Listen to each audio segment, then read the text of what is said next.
Assalamu alaikum. I'm Ruxana Komal here. I'm an orthopedic rehabilitation specialist and today we will talk about hangman's fracture. Hangman's fracture क्या होता है, कहाँ पे होता है और किन वजूहात से होता है, कितने टाइम में रिकवर हो जाता है और इसका प्रोसीजर क्या है. So let's start with its introduction.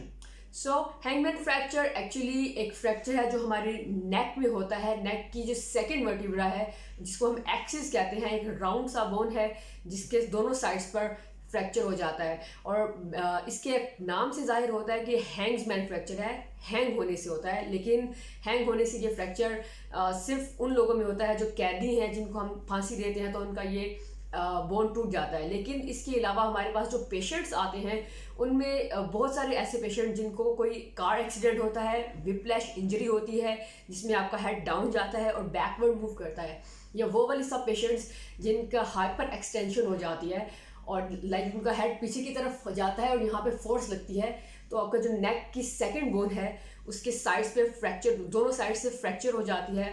तो इसको हम कहते हैं हैंगमैन्स फ्रैक्चर, जो हाइपर एक्सटेंशन और फोर्स लगने से होता है. नॉर्मली इसको हम फिक्स कर देते हैं, एक वेस्ट पहना देते हैं जिसको हॉलो वेस्ट कहते हैं. उसको पहना देने से हम जो बोन है उसको सेटलमेंट करते हैं पहले अपने हाथ से, फिर कास्ट पहना देते हैं कम से कम 4 से 6 वीक्स के लिए और फिक्स कर देते हैं नेक को, ताकि ये राइट लेफ्ट मूव ना करे, अप डाउन मूव नहीं करे और जो फ्रैक्चर है वो हील हो जाए. 30% केसेस ऐसे होते हैं जो सीवियर केसेस हैं जिनमें हमें सर्जरी की तरफ जाना पड़ता है, ओपन रिडक्शन करनी पड़ती है, बट नॉर्मली क्लोज रिडक्शन से ही हैंगमैन फ्रैक्चर जो है वो ठीक हो जाता है. मतलब ये कि आप अपने बगैर किसी सर्जिकल प्रोसीजर के सिर्फ लोकल एनेस्थीसिया देकर या मेडिसिन देकर उस पेन का जो एरिया है उसको कवर कर लेते हैं. उसके बाद अपने हाथों से हम जो बोन है उसकी सेटलमेंट करके और एक कॉलर पहना देते हैं और जिसको हॉलो वेस्ट कहते हैं. वो कॉलर पहना देने से 4 हफ्ते के लिए नेक स्टेबल हो जाती है और फ्रैक्चर रिकवर हो जाता है.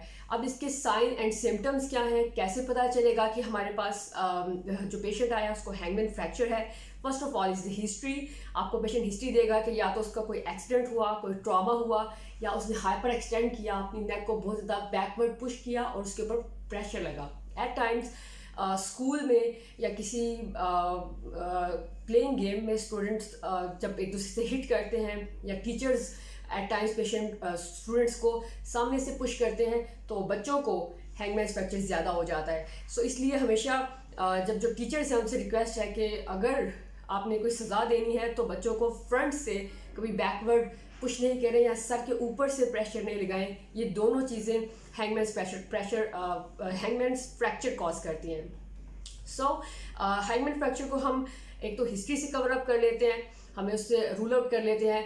प्लस हमारे पास साइन सिम्टम्स है, स्वेलिंग होती है, सांस लेने में प्रॉब्लम होती है पेशेंट को. प्लस यहाँ पर थोड़ी सी नेक के जो रीजन है इस रीजन में कलर चेंज होता है, स्वेलिंग होती है, वार्म हो जाता है. और अगर फिर भी रूल आउट नहीं हो, साइन एंड सिम्टम्स ज़्यादा हो, कहीं पे पैरालिसिस नहीं हो रहा, आपको कहीं पे कोई एक्स्ट्रा फीलिंग्स नहीं आ रहे, ना नेक के रीजन में, ना शोल्डर्स में, ना आर्म्स में और बैक में, फिर हम रूल आउट करने के लिए सबसे पहले एक्सरे करवाते हैं. बट इसका बेस्ट जो डायग्नोस्टिक टूल है वो सीटी स्कैन है. एमआरआई भी करवा सकते हैं but CT scan is the most powerful and accurate tool to diagnose hangman fracture. So hangman fracture 100% recover हो जाता है. नॉर्मली जितने भी हमारे पास फ्रैक्चर्स आते हैं वो हम फिक्सेशन से ही और क्लोज रिडक्शन से ही कवर अप कर लेते हैं.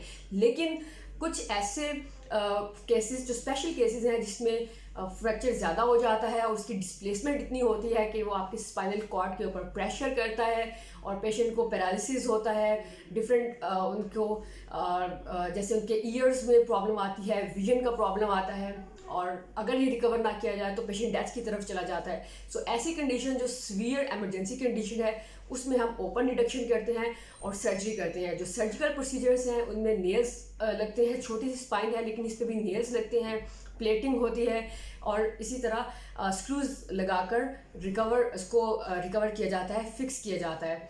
But normally 70% of the cases are used to recover with external fixation and fixation outside and without surgery. So it's all about Hangsman fracture. I hope it was productive and hope to see you once again.